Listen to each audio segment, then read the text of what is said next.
Okay. Okay, I remembered this time. So we're going to look at Kibbutz Lotan, the second Reform Kibbutz, and what they call, at least on their website, they call creative ecology, which is interesting. Before that, I want to take a trip, a brief excursion up north. Kadita is on the road kind of leading up to Tzfat, and this is the grave, the tomb, purportedly. Apparently there is some debate over this, but this is the purported tomb of Rabbi Tarfon, who dates back quite some centuries into the Mishnaic period.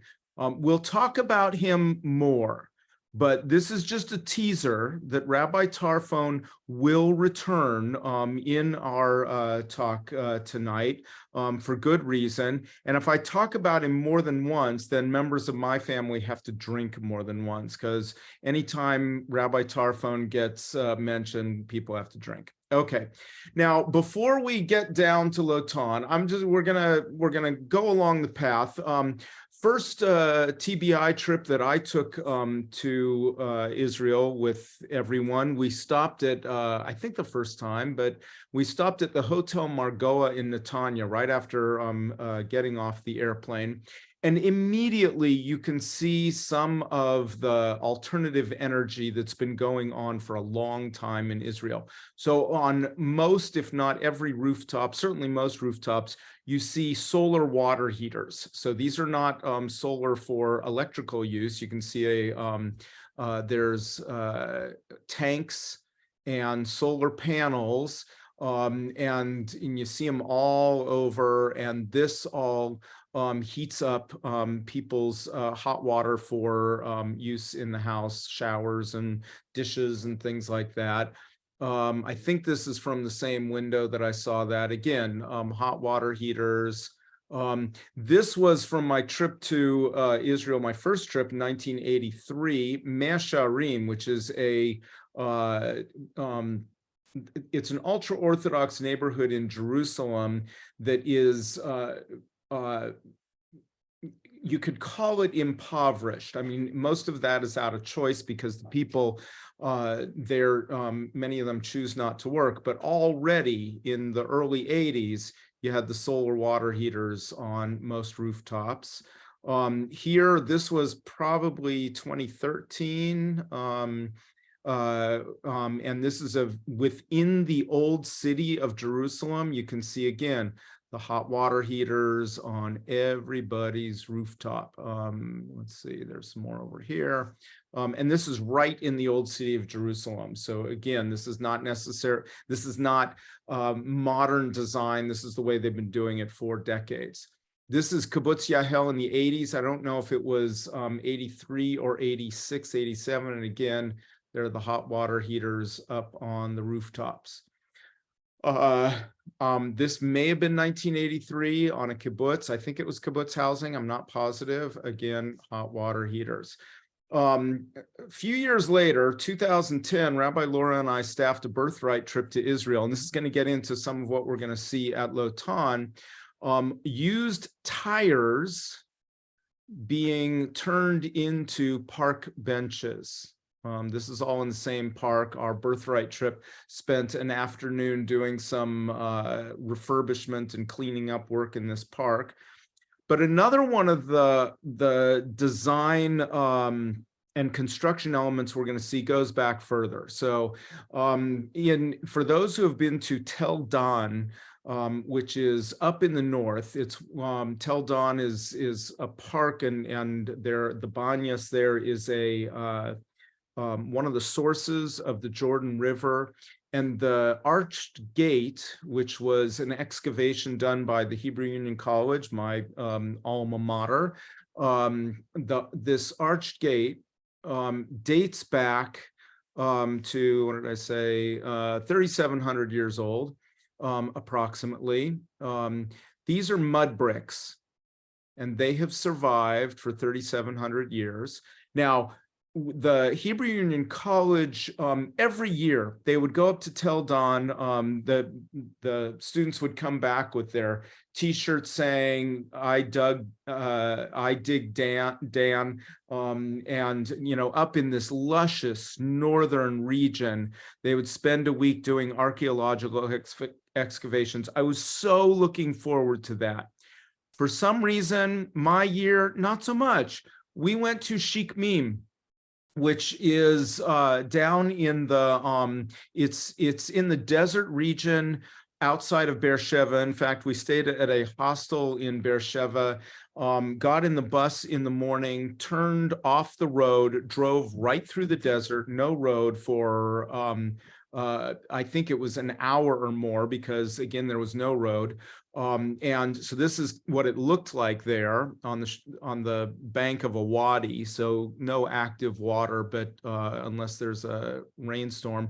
And this was the square that Rabbi Laura and I dug in. And you can see next to her right foot is a mud brick. Now, Sheikh Mim at the latest goes back 3,300 BCE, which means almost 5,000 years. This is the Chalcolithic period, which is early Bronze Age. And so we were told that where we were digging was 6,000 years old. Could be they've since done some changing of the exact dates, but approximately 6,000 years old. We found a mud brick in our square right there next to Rabbi Laura's foot. So this is a mud brick that has stood the test of time for approximately 6,000 years. Oh, okay, catching, would they be using the solar for heating and cooling? So the solar that I've seen throughout the years, there is, of course, advanced solar going on there now, but the solar that we were seeing there was specifically for, and all those ones on the roof were specifically for hot water.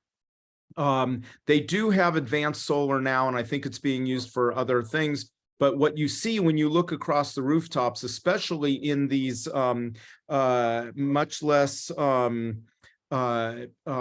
developed housing, so it may be housing that has no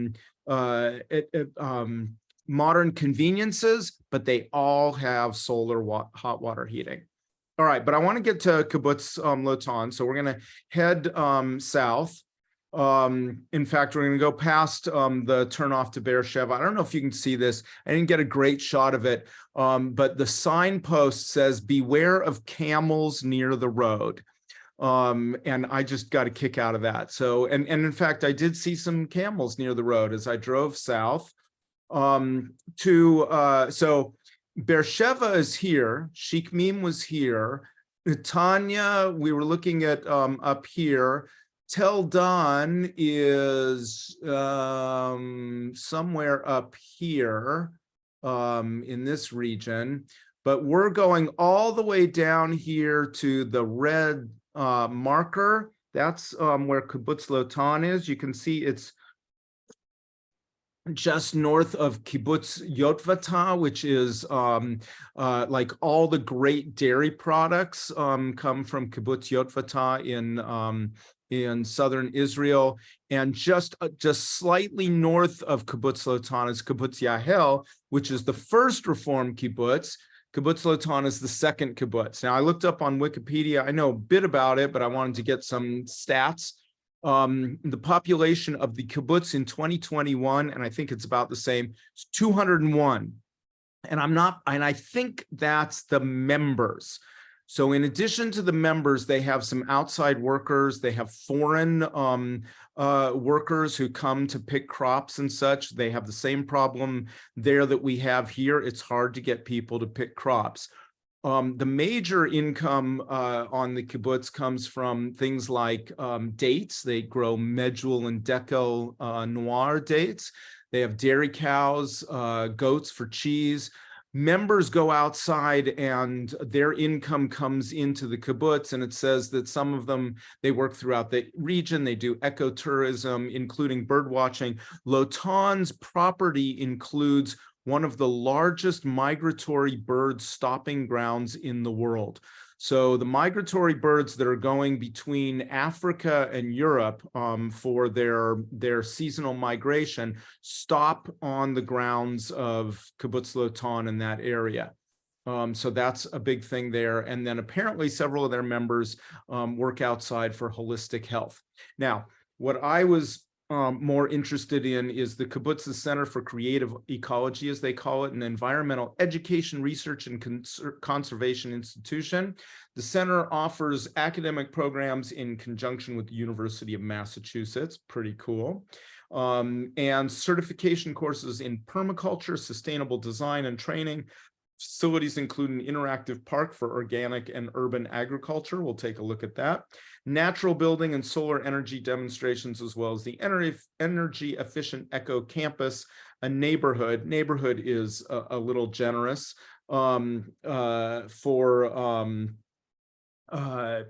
constructed from earth plastered straw bales, which we'll see. I'm trying to pull up the chat, see if there's Carolyn was in Arad in 1986. Not a whole lot going in Arad.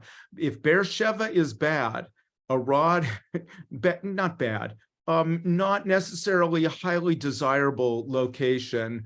Arad is kind of the suburb of Beersheba. What I do remember is the towels that we got in Israel were made in Arad. Okay. Let's see. Let's move on to Kibbutz. And GJ's parents met at UMass Amherst. Awesome. Okay, so we're heading to Lotan. It's a kibbutz, which means there's a gate of entry and security and all that kind of stuff. It's members that live there. So we're heading into the kibbutz.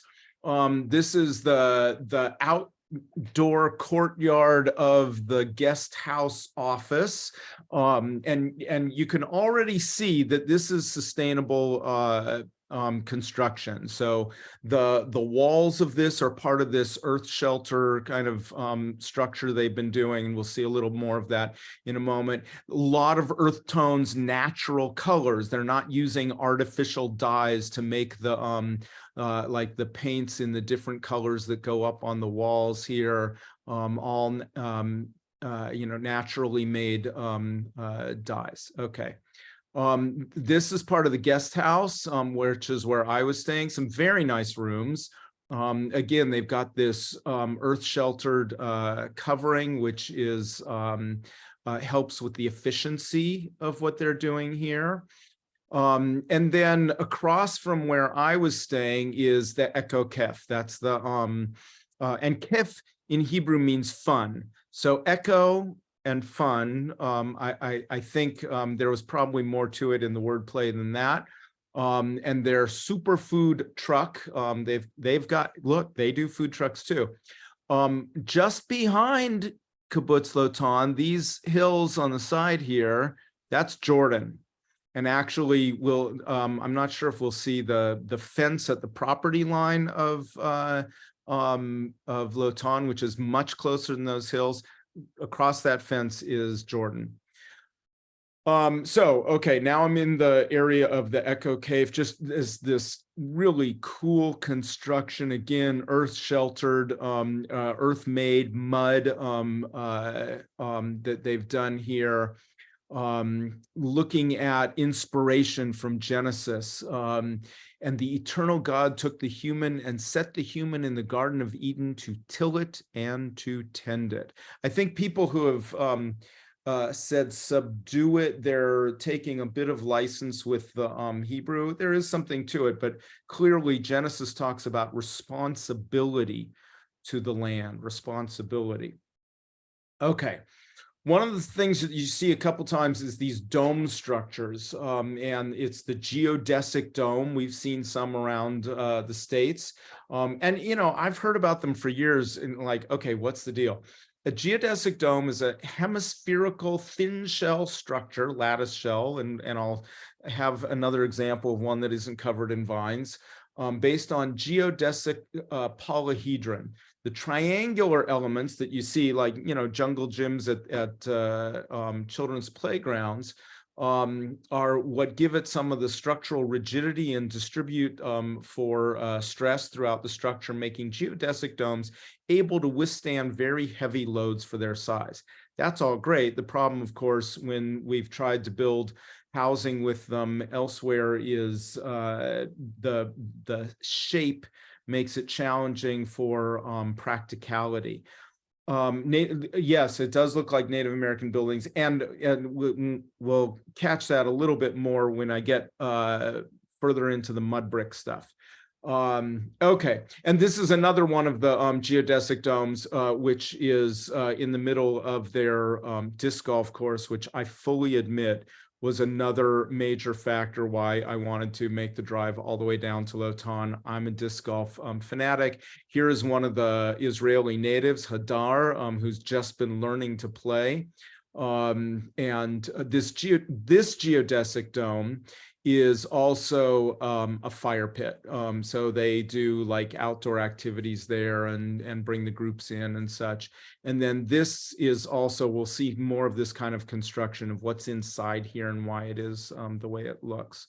Let's see, it reminds single room housing structures like yurts. Yeah, there is something to the yurts. So when they first did their disc golf course there, they started with reclaimed actually all of the stuff they made it out of is pretty much, you know, scraps they can find. So normally this is not what disc golf goals look like, holes, but this is the first one. The other ones look a little bit more advanced than this, using a tire, a bicycle wheel, and it's just on the other side of their kibbutz swimming pool.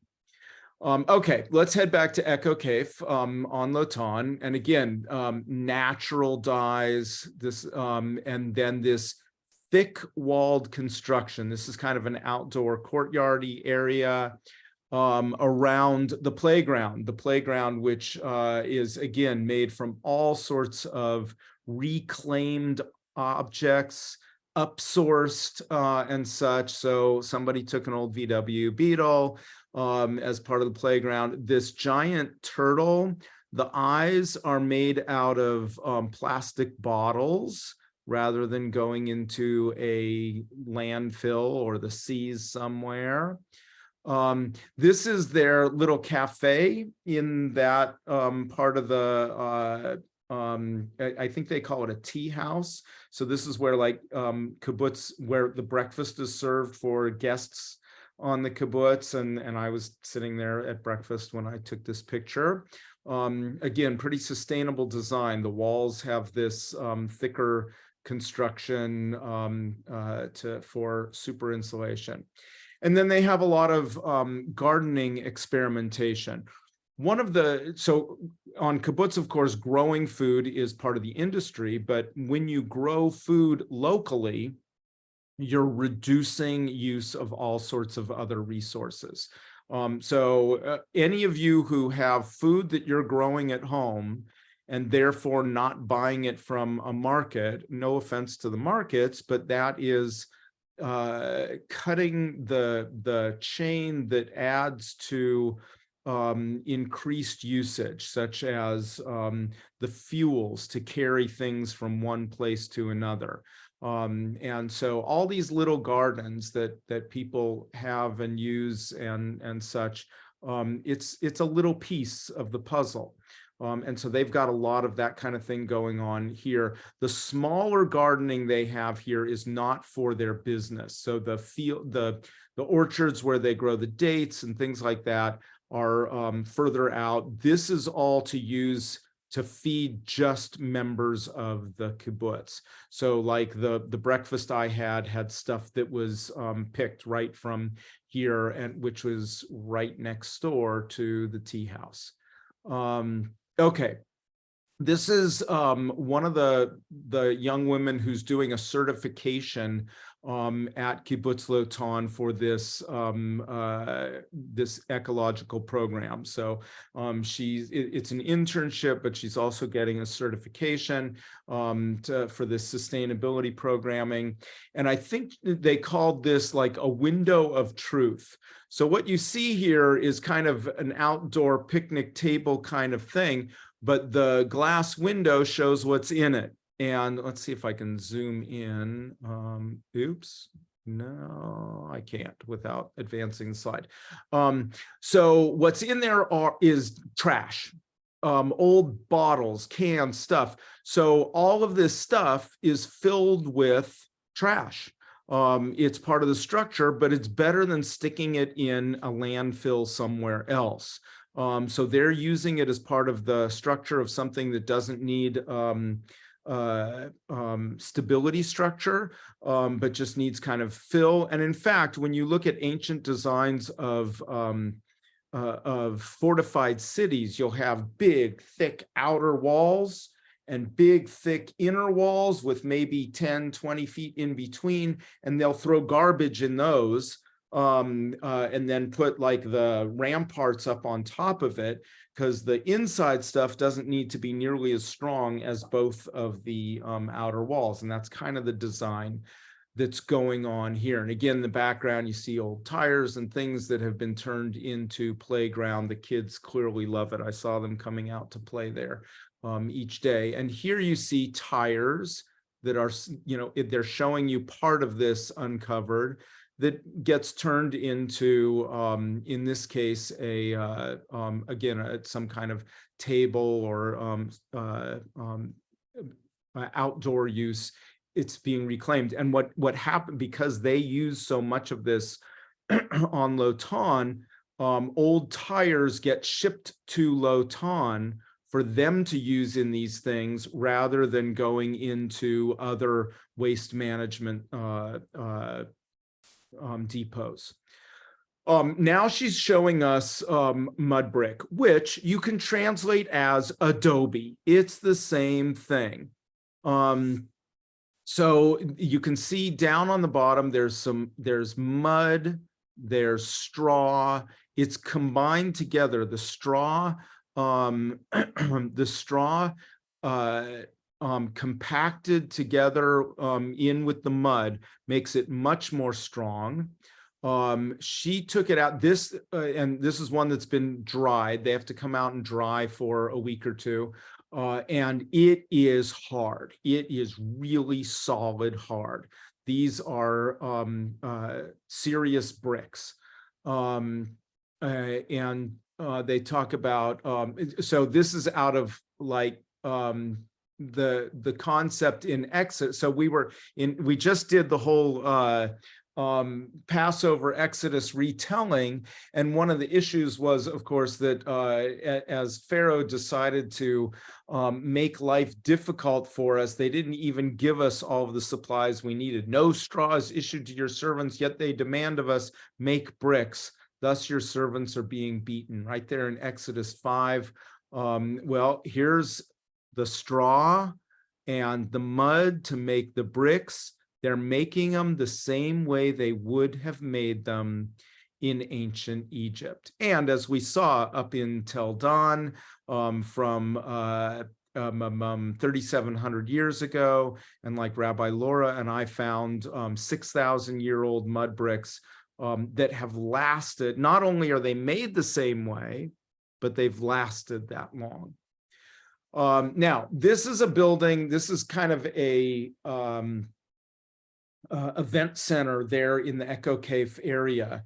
The walls are thicker than a bale of straw because they are filled with bales of straw. So they fill it with bales of straw. They plaster on top of it we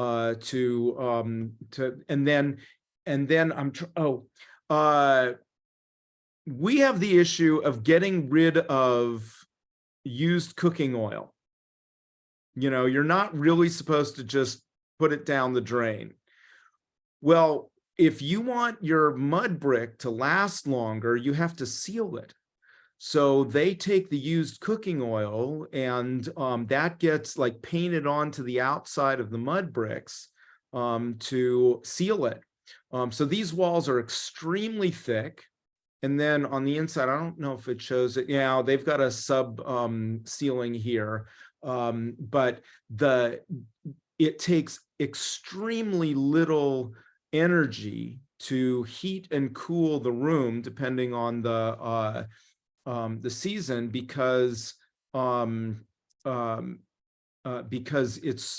insulation is so thick and efficient. And again, they don't have to worry about it decomposing or growing mold because it's sealed. And part of the sealing for it is using this used cooking oil.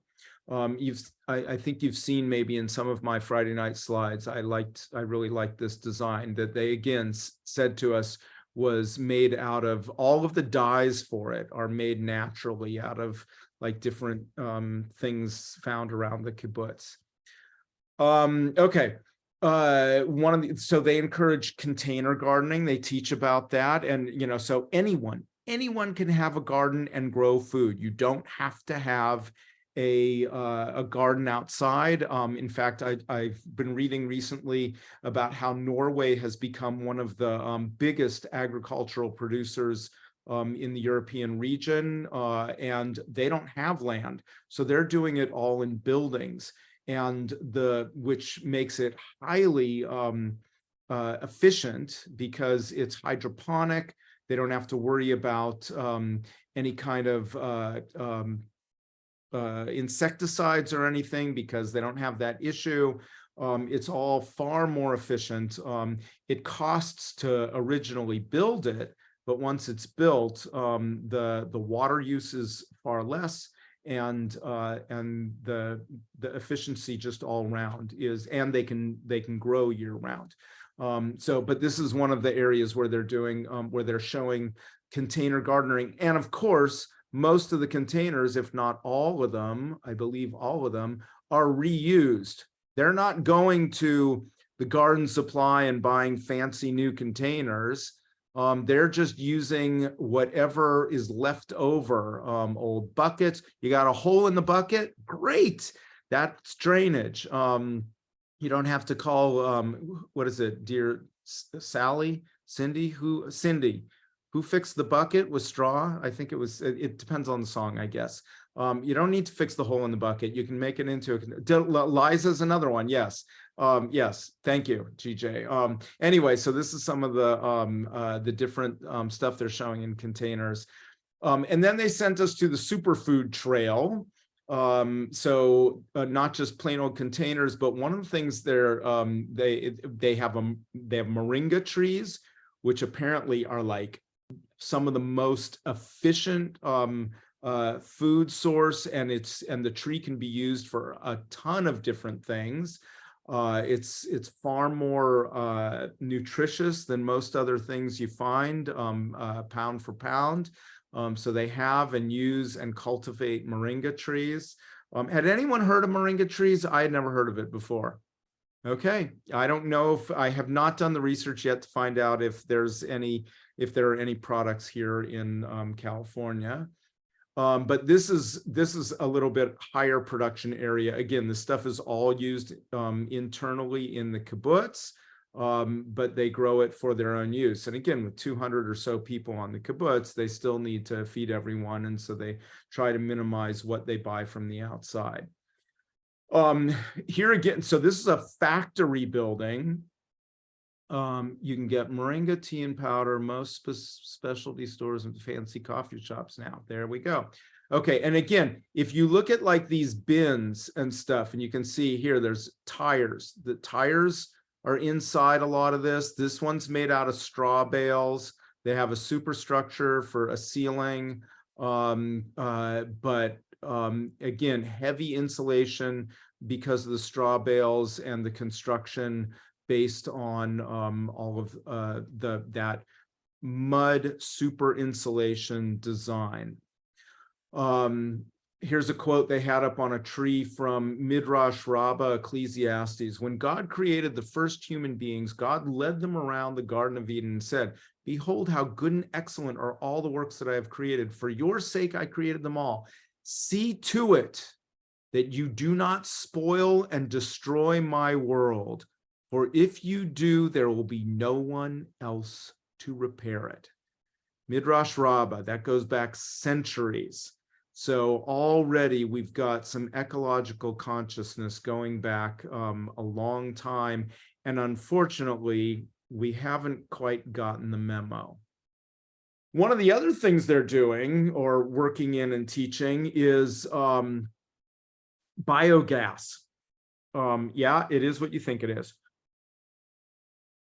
And they call this thing the fart machine. So they feed it with like kitchen scraps. You take your kitchen scraps, you throw them into this. There's a much more higher tech version of it. And it produces, and you just keep throwing it in and it keeps producing, and it produces methane. The methane comes out of here, and they've got it hooked up over here to a burner, and they can turn on that burner and you know, heat water, cook things, and all that kind of stuff. They have let's see, yeah, this is a more mass production version of it, and they produce a decent amount. It's just for internal use. They don't produce it to export outside of the kibbutz. But again, going back, this is a low-tech version of it that anyone can make. This is the kind that people have and can build for their homes. You throw kitchen scraps into here, and then it sends out the methane gas that can be used for other purposes. There is some of that being pioneered here, I think, even in the Central Valley with dairy farms and such, excuse me, trying to recapture some of these gases that can be used for productive purposes rather than just messing up our environment. Here's their truck that they do some of their cooking from. It's just kind of fun, old, funky, and they sell some moringa products here. Heading back out, okay, so here's the disc golf course, and this is the guy who JP, who is their disc golf maven. He had just gotten back from winning a tournament in Kenya, which was kind of cool. But the reason I wanted to show you this is the pad. Normally at disc golf courses, you have a pad that you launch from, like teeing off in normal golf. This is made using the same kind of mud straw construction. And in fact, when they're teaching groups that come through, one of the teachers on the kibbutz has had them build several of these tee pads as an example of something that can and would be used. And I'll tell you, you know, I've played hundreds of disc golf courses. This was a really good surface. It worked great. Not too slippery, not too rough, very solid, felt good. So this fence right here, on the other side of that is Jordan. So they're right there. Okay, here again is that geodesic dome, and this is all got tires inside of it, with mud covering it, and it's a great surface. It's a great outdoor space. Imagine all of the hardscaping we do in our yards, and people having walls put in and all that kind of thing, and all of the stuff that we end up putting into landfills that could be better used.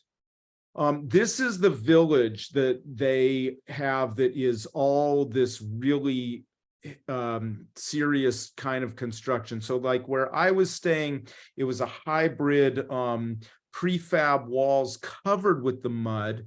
Here in this village, where they have a geodesic dome as kind of the central meeting area, but the housing where people live here is all, here's the geodesic dome. Again, this is all got tires inside of it. And they were resealing this when I was there, again, like kitchen cooking oil. But here are the houses. And I looked at it and I thought, okay, I'm on Tatooine from Star Wars. It felt like that. But big, thick, insulated walls with straw in the middle, and covered by the thick mud that makes it highly efficient for heating and cooling, which is really important in the Arava Desert, where it gets to be hot, really hot. It's a little bit hotter even than Fresno. Here's a wall around one of those units where they did some, again, all the artists who did this, I think she lives in here. Used bottles were built into this. The colors were all made from natural dyes that she developed from stuff around the kibbutz and surroundings. And as I said, you know, it looks like Tatooine. JP said, oh, well, then you got to see this. The artist's latest art piece she was making, an R2-D2 out of the same stuff. I thought, okay, yes, we're on Tatooine. Here's another one of those units. Again, heavy insulation because and therefore heavily efficient. So, okay. I want to take a moment to just do a little bit of brainstorming and think about what you've seen and ideas of what, I'm going to stop the share for a moment, and ideas of what you may already be doing or could be doing. And then we will get back to Rabbi Tarfon because he's got some great advice on this. Thoughts? You mean what? Doing ourselves to our own homes or lives? Yeah. Or additional questions or comments. I would say we lived in Albuquerque for 2 years and spent time in northern New Mexico. I was working to develop health clinics in the northern part of New Mexico. And so all those buildings are so reminiscent of like Taos and that area where they, you know, that's just normal to create that kind of housing, even who are living there today. I wonder if they use that same straw. Oh, sure. Oh, yeah. Yeah. They They use tires too. Yeah. You know, we have Fresno, we have a lot of adobe houses where we had, for a period of time, we had some local people doing adobe bricks. And what's the most efficiently insulated housing complex in Fresno? Oh, probably the underground garden. Yes. Yeah. Exactly. Right. So one of the design concepts is called earth sheltered homes, and Forestieri took it a little far, but he did it out of practicality because underground it completely moderates the temperatures. On a cold day it's warmer, on a hot day it's cooler, and you don't have to spend anything to heat or cool. It is more work intensive and costs more in the initial run to do the construction, but it then in the long run uses far fewer of our resources for the upkeep. I wondered how big or small those houses are inside. What kind of rooms do you find? They look small. Those were small single units. So this is like experimental design. This is not big production. This is not mass production. I would say that they were probably at most 20 feet across on the outside. So this is not where you're going to comfortably house a family of 4. How many people live on the kibbutz? Well, there are about 200 living on the kibbutz, but that Echo village is just a small part of the kibbutz. So there's it's a smaller group that lives out there. Some of the people who live there are the people who are coming through for like a 3 or 6 month training program for certification in this ecological design and such. Families, children, do they have a school? Kids on the kibbutz go to school elsewhere in the region. They have regional housing. Ron. Is this this a Reform Kibbutz? I mean, are they from the United States or? Well, it's a Reform Kibbutz. It's the second Reform Kibbutz. Just up the road is Kibbutz Yahel, the first Reform Kibbutz.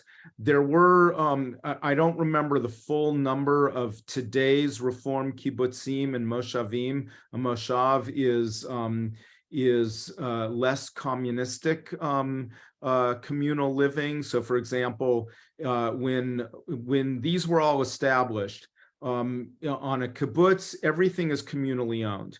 On a moshav, the housing is all privately owned, but the agricultural equipment, the factories are all communally owned. Today, however, most kibbutzim have shifted over to much more private ownership. So people own their own homes, they own their own cars, now Lotan is still more traditional. I didn't get a full picture of how much it's shifted, but it sounds like, so for example, one of the people I was talking to wanted to do a certain kind of work outside the kibbutz and was not able to do so because the group voted not to do so. The guy that I was hanging out with, PJ, who is an artist, he's lived on the kibbutz for 30 years. He's not a member of the kibbutz. He has not been approved as a member of the kibbutz. And I believe one of the major factors of that is because he's not Jewish. But he's from South Africa. He's lived there for like 30 years, but he's not a kibbutz member. What did they talk about their gray water usage at all? My family here at my sister's house, and then my brothers and my parents were exploring like irrigating with our water from the washer machine, because if you use the correct detergent, it's safe for landscaping. Absolutely. I've seen the designs that one can easily retrofit their washer with for a gray water output. I did not get those answers there, but for those interested, our cemetery, TBI's cemetery, is on, and the term they're using here is recycled water. They don't want to use the term gray water. They're trying to make it more marketable. The purple pipes, so like Roding Park across the road, and perhaps portions of the zoo, are also on the recycled water. It's an interesting challenge, and the reason, for example, that our cemetery is on the recycled water, but no other part of that Mountain View and Ararat cemetery complex is because none of our pipes connect to anything other than agricultural use. So where Mountain View has a bathroom and Ararat has a bathroom and drinking fountains, we didn't have any of that. So we didn't have to re-irrigate in order to have new pipes for ours. And the other reason we have it is because the city was really trying to sell it, sell the concept. And when our pump went dry, they would not give us a permit to drill, which ultimately should be better for us in the long run, but we weren't given a choice. It's a great concept. It's another one of these amazing possibilities that takes a significant financial outlay in the beginning to then reap the benefits. And also they did admit, on Lotan, that a lot of these ideas are great, they're neat, but scaling them up is very difficult. The construction is extremely time consuming, and there is not an easy way to mass produce it without using just as much energy as you would other production methods. It's labor intensive and not easy to do, but for smaller scale things, like, okay, so we build houses here, but again, outdoor hardscape, maybe we can use more of these kinds of methods. I know Clovis Community Hospital, I was out there a few years ago when we weren't allowed to use sprinkler our gardens. And I saw this gorgeous green garden out there. I thought, what are they doing? And found out that they use the gray water to water their lovely gardens. And I would think a lot of the commercial property around town does the same thing. Well, a lot of it is not. And the reason they're not is because the region does not yet have the substructure to get it there. So we only have the pipes that are putting out the recycled water in certain areas, like near the cemetery.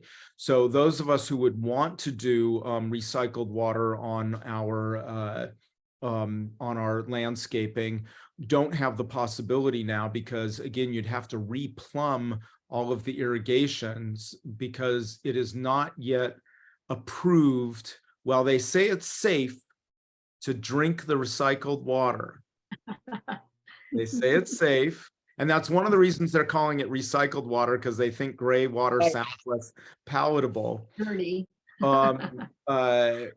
They say it's safe, but most people aren't ready for it. Comes from the sewer plant, doesn't it? There is some sewer water that is used to landscape. Okay. It's called water purification, Ron, not sewer plant. I guess I'm old style. Yeah. In terms of the adobe construction in the Native American cultures that use that, and in the Southwest where current residents were building adobes, the construction was often communal. And, it's very low tech. I mean, it does not take an engineering degree to make an adobe brick. And so you get all your friends and relations together. I mean, we know people, when I was a resident at the University of New Mexico, we knew people who were building adobe houses. Your brother. Yeah, and actually one of my brothers participated in constructing one of these, and they could build a 2,000 square foot house in an afternoon, but they had, 200 people, Oh. the bricks already made. They had someone supervising, and after they were finished, while they were working, they were barbecuing a sheep, and everyone had a picnic after the house was built. I visited an earthship compound in Taos, New Mexico, and they built with tires, and they built a berm around, and they were able to air condition the house. And they put solar panels on top, and they caught rainwater and reused their water 3 different times in the process. It was an amazing thing. They're totally disconnected from any grid or any sewer system or anything. They did it all. That was very, very interesting. Yeah, I'm gonna put the slides back up for a moment because I want to show you something.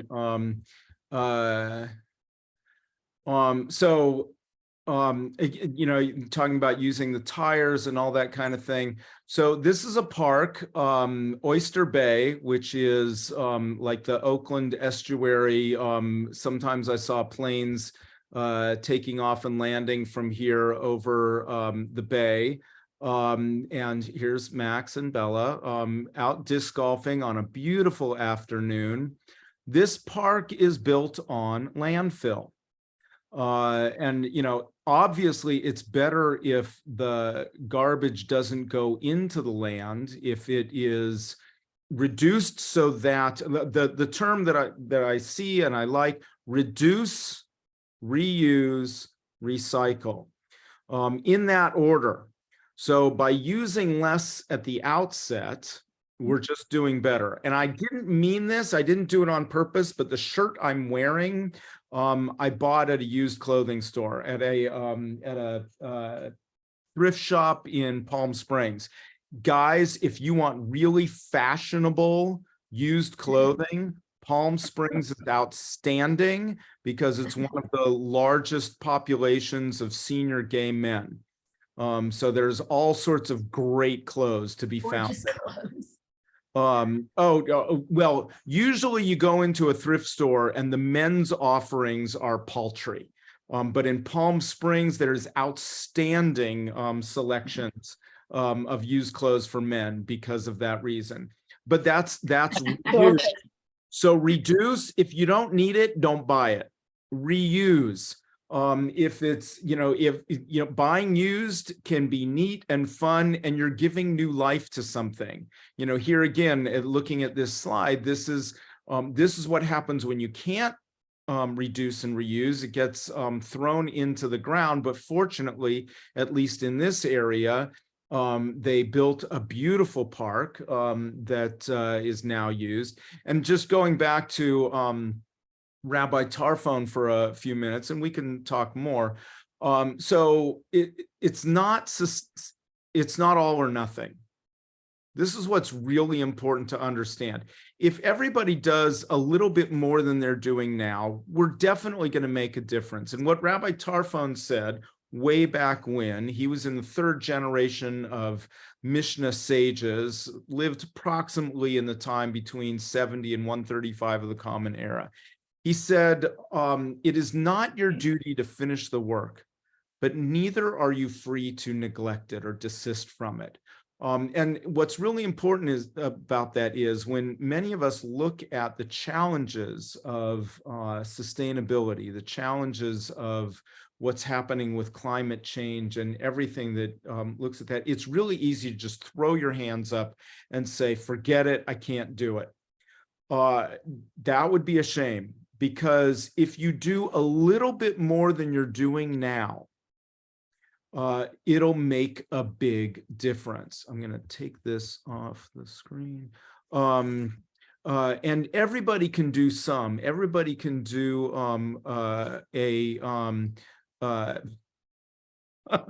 yes, I was stereotyping on the gay men, but they will be the first to tell you that that's why they had great collections of amazing clothing there. And yes, I did. I don't know if you remember when, not this past round, the first round of Queer Eye, the show was on. One of my gay rabbi friends said he can't stand that show, and he couldn't stand it because people would come up to him and say, how's this outfit? Look, does this look right on me? He says, look at me. You see the way I'm dressing? Does it look like I can put together an outfit? He was definitely not one of my fashionable gay rabbi friends. So yes, it's it's a stereotype. I won't be the judge of whether or not it's unfair. Anyway. You have a wealthy population down there, so you could just say that you may have a better chance at more fashionable thrift items, if that's what you're looking for. It's not just gay. It's not just gay men. It's of course not. Everybody. Of course not. Everybody. But buying things used is a great way to take stuff out of the garbage cycle, and a great way to give something new life. And a useful way to help with our sustainability. And it's just one little piece. There's so much you can do. Some time ago, we decided to really stop, or not stop, because it's not all or nothing, but to do as much as we could to minimize our single-use plastics and such. I don't remember the last time I bought a box of plastic bags. So we're using between we bought a couple rounds of like reusable silicone-based bags and such that we can clean and reuse, and mason jars. We use very little throwaway plastic in our house now. But again, it's not all or nothing. A little bit goes a long way, especially when everybody's doing more. I know a bunch of you are driving hybrid cars now and some electric cars. Solar, so a lot of solar, solar Yeah, panels, solar right, heating. solar panels. We've been exploring that for the temple. I don't know how much progress we've made on that. I keep handing the information off to people and then I don't hear anything again. I would love to see it at the temple because they have special incentives for nonprofits. We'll see. I don't know. Other thoughts, comments, questions? I use a clothesline, and during the winter, I pick out my clothes from the drawer and hang them damp. Use, I'm always say that telling again? people, use a clothesline. Oh, When you think about clothesline, when you think about families doing, I mean, I grew up with a clothesline and it was expected. And maybe, yeah, I have to put minutes to get the wrinkles out. But I rarely use the dryer all summer. And I'm a big proponent, I'd like to market clotheslines and give them away at events. There you go. All right. Because I'm a believer. Yeah, we've got one built into this house here. It's great. And when the weather's not Do good, you use it? oh, absolutely. And when the weather's not good, we hang things. We have racks inside. We don't use it for everything, but we use it for a good amount. Clark also mentions public transit. It's a challenge. It depends on the community, and bicycles. And again, you have to then ensure safety for the bicycles and such. So those are challenging questions. Some cities, some communities are better than others. They're making improvements here in public transit and bicycling safety, but we still have a long way to go here locally. Sharing rides and all of that. One thing is, I found, hi, by the way, it's Desiree. Hello. One thing I found beneficial that is overlooked a lot is being vegetarian, not fully, but just even going 1 day or 2 days. I worked at a chicken factory for a very short time. It was a very humbling experience for me. And the amount of water and ammonia and chloride and they used in the meat is just, it's shocking. It's not so much bloody, it's just mostly the chemicals that was that's put into it. And so by just eating vegetarian like once a week or something, it can cut back on all the water because none of that water is recyclable because there's so much ammonia and chemicals in it. Right, absolutely. So some people say meatless Monday. So again, it's not a matter of all or nothing. So cutting 1 day a week of meat use has a big impact because the everything I've seen says that the production of meat and the bigger you get, the more it uses a whole lot of resources to produce smaller amounts of food than other choices. Right, right. So, which is what I was saying, Clark, exactly. So chicken uses far less resources than beef and such. And honestly, I don't know about you, my doctor told me to minimize red meat. Actually, she was trying to get me to go vegan. Ain't gonna work for me. But again, I'm trying. Well, it really doesn't work for my system. But I love vegetables. They don't love me. So figuring out how to make it work for all of us, we can make strides, and just a little bit, again, for everybody, can make a difference. Any others? Any other stuff? Ideas? Well, our bus systems and our school bus systems are also slowly being turned into electric. So Yeah. that's good. I know there's a big grant from the government to some of the school districts to buy new buses that are all electric. Absolutely. And when they were preparing to put the Amazon plant in, one of the community organizers wanted to push for requiring Amazon to only use electric trucks to come through.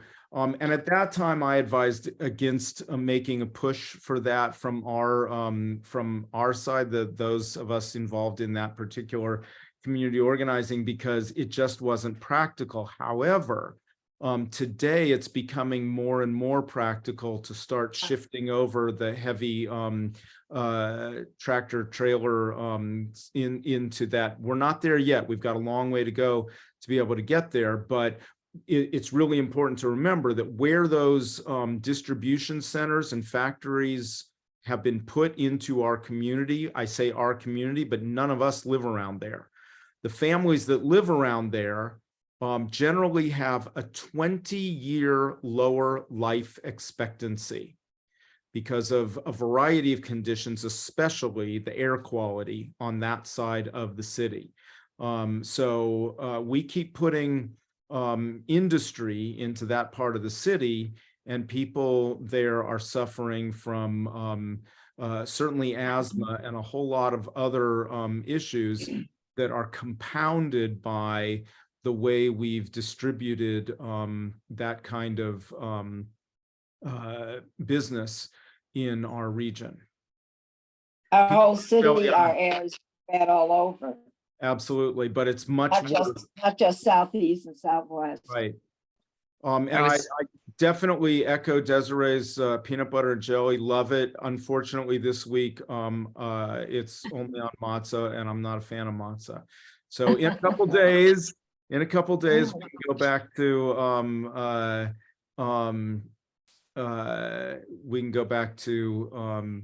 bread. Shop eBay instead of Amazon. Yeah, you got to be careful about that, because a lot of the stuff being sold on eBay is new as well. But you can get used stuff. And you know, I love flea markets, although most of the flea markets today is new crap coming in from overseas, as opposed to the fun old stuff. Yoshi's. Anyone goes Yoshi from people's front porches. Well, Yoshi's is an awesome thrift store down not too far from the stadium. They've got really funky, neat stuff. There are a few good thrift stores here. There are some better thrift stores in other communities, but we have a couple good ones. Yeah, Yoshi's vintage Yoshi now. Exactly.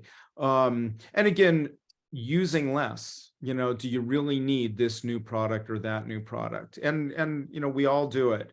But there's a line where if we can all reduce a little bit and make choices that are more sustainable. Oh yeah, I love antiques. Anything other suggestions, comments, thoughts, ideas?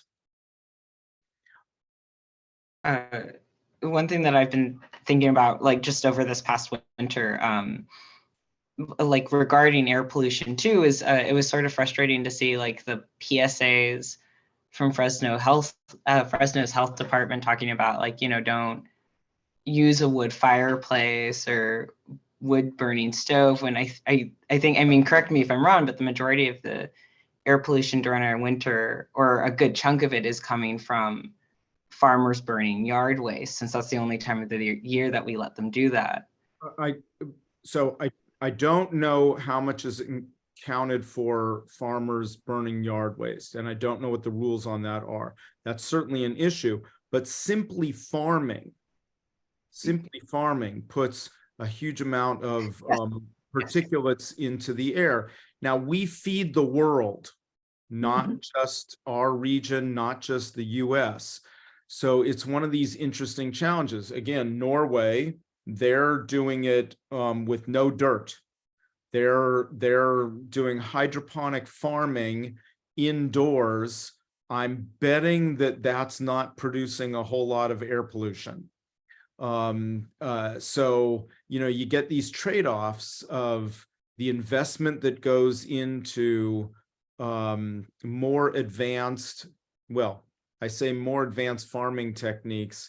They don't necessarily have to be advanced. Anyone who wants to grow something hydroponically on their windowsill can do it. That's not advanced. But I think, you know, the examples of what I've seen from Northern Europe and such are significantly advanced, using some old school methods that have been taken up several notches. Farmers are not allowed to burn anymore, and fireplace burning is, it's amazing how large a particle, whatever particles that puts into the air. So, you know, that's been cut way back too. I don't think we have very few fireplace burning days that are allowed, and we shouldn't have that either. Thank you, Hannah. Yeah, so while they have cut back on it, simply doing agriculture, from everything I've read, puts a lot of particulates into the air, and we need the food. So, you know, are we willing to do the various kind of investments to get there? You know, one of our tourist study regulars has spent a good amount of time in agriculture, and he's talked about some of the techniques that they use to reduce consumption.